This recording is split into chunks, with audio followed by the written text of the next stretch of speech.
I'm Puhiza. Peace to me means solidarity between people, this community-based care, more tolerance and understanding and empathy.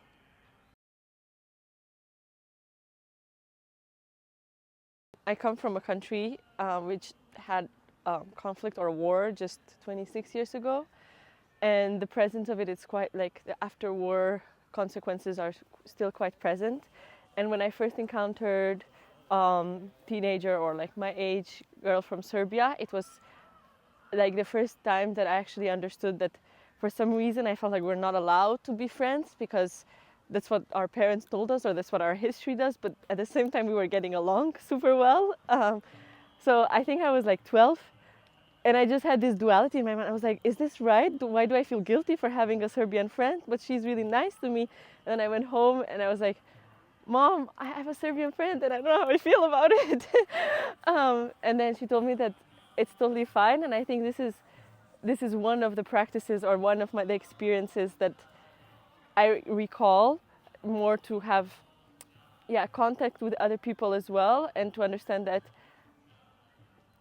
in the end of the day, the way that we became friends, I think it's a small sign that peace might come for our countries later. I think this is on the topic that I already started talking about. So if you are more engaged and if you talk to these people, and this is a theory on social psychology that says intergroup contact. So if two groups are more contact rather than segregated and just keeping their distance and their lives in peace, and they still have a lot of prejudice and discrimination about each other, that's never going to reach the full mutual understanding. But if you start, especially from kindergarten and schools, I had a kindergarten that was pretty diverse, not in terms of ethnicity maybe, but other things.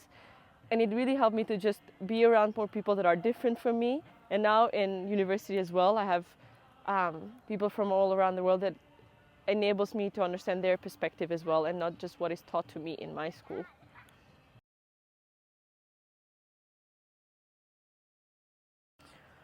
Global peace, I think there's a lot.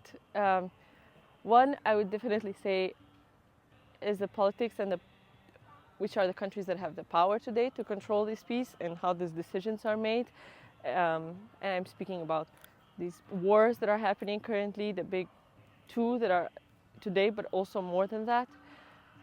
And then a lot of it, I think, has to do with individual prejudice that are in people's mind that then they go into more discrimination, segregation, violence, and even genocide.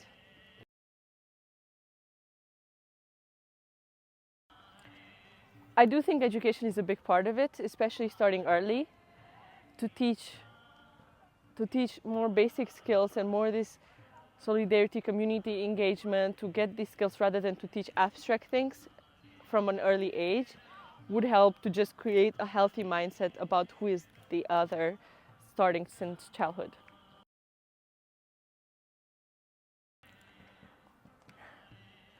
I picture peace like children in a healthy environment, in a park without, hopefully with less global warming, although we cannot maybe completely stop it, with a clean, healthy air and environment, that they're playing with each other. They have accessible toys in the playground for children with disabilities, and there's multi-races, like a lot of races and ethnicities playing together, and they can grow up like that and discuss with each other what are the ideas of how to rule the world and how to create the peace they want. Thank you.